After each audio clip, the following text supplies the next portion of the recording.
Hello guys, DJ here. Are you guys having fun playing Spectre?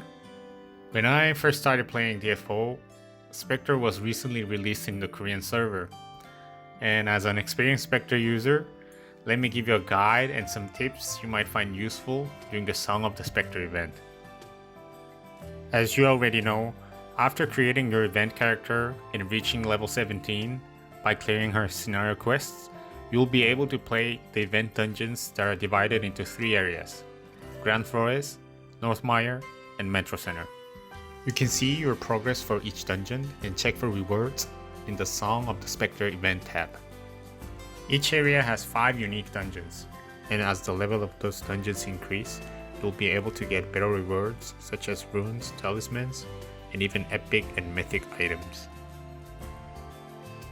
Now, let me start explaining some of the gimmicks of the dungeons. Use the Goblin Chief's fire attack or enchant your weapon with fire to open a hidden dungeon room.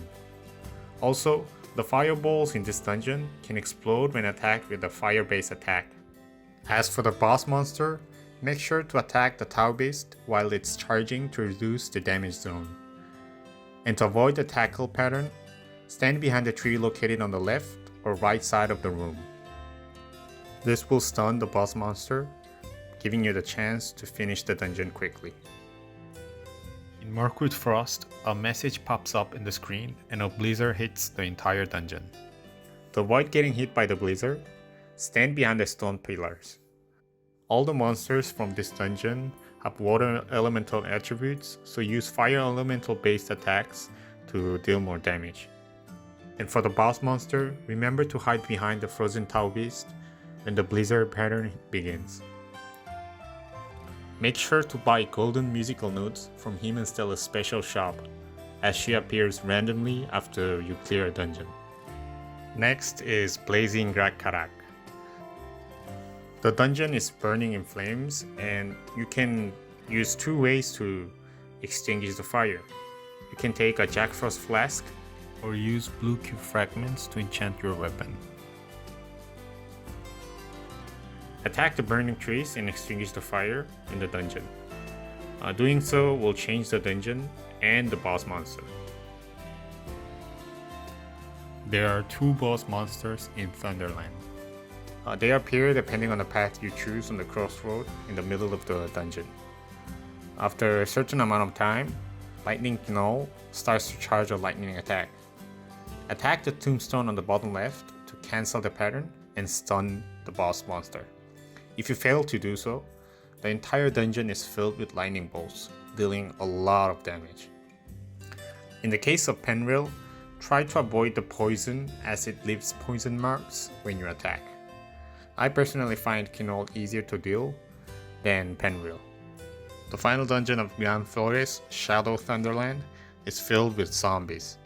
Make sure to hide and remain still in the bushes when a message pops out on the screen. In Brigand City in the Northmire area, remember to attack the cover of the sewer and open doors to stop additional monsters from summoning. Peter the Piper, the boss monster that appears before the boss monster room, summons rats after a certain amount of time. So make sure to cancel the summoning by attacking him or move on to the next room quickly as you can. And as the boss pattern, try to keep your distance, his attacks will confuse your character. Stand behind on the bookshelf to avoid getting hit by the attacks, and break the shining stones in the dungeon in order to stun the boss monster. Avoid going near the sand traps in Blood Sands as they summon monsters. Also, the eggs in the map summon monsters, so make sure to destroy them quickly. By attacking the cocoon hidden in the dungeon, you can release an ally, or if you don't, it will summon a monster. The beehives also summon monsters, so clear them as you clear the boss monster. If you decide to go to the left side of the dungeon, make sure to kill all the mimics for more experience and to create a chance to summon a named monster.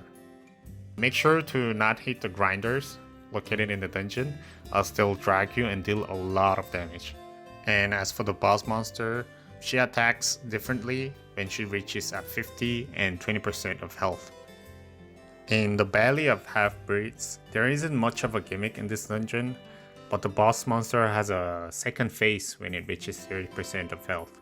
So make sure to keep your distance to clear the dungeon and use Spectre unique skills such as Rusty Nail and Blackout to easily clear the dungeon. In the Chamber of Terror, make sure to kill the named monster in the third room before reaching the boss monster. As for the boss monster, it teleports as you attack, so keep that in mind when you're clearing the dungeon. There are two ways to reach the boss monster. There isn't much of a difference, so choose the one you feel comfortable with, and the boss monster in this dungeon becomes invincible when it reaches 50% health. So try to evade the tornado and thunder attacks. Finally, be careful to not get close to the red flowers in Red Witch's Forest, as they poison you and explode after a message pops up in the screen. You can also clear them by attacking. The boss monster creates a magic circle transforming the monsters, so remember that. This concludes the tips that I had for the event dungeon of Spectre. Make sure to evenly clear the dungeons, as exploring phase of each dungeon offers the same rewards depending on the named and boss monsters killed. Also, don't forget to get the daily buff from Himan and Stella in the Nameless Village. And as for the event equipment, make sure to disassemble them to receive Spectre tokens, which can be used to purchase various event items. If you find the guide useful, please don't forget to like the video and subscribe to our channel for more DFO content. This was DJ, and see you next time.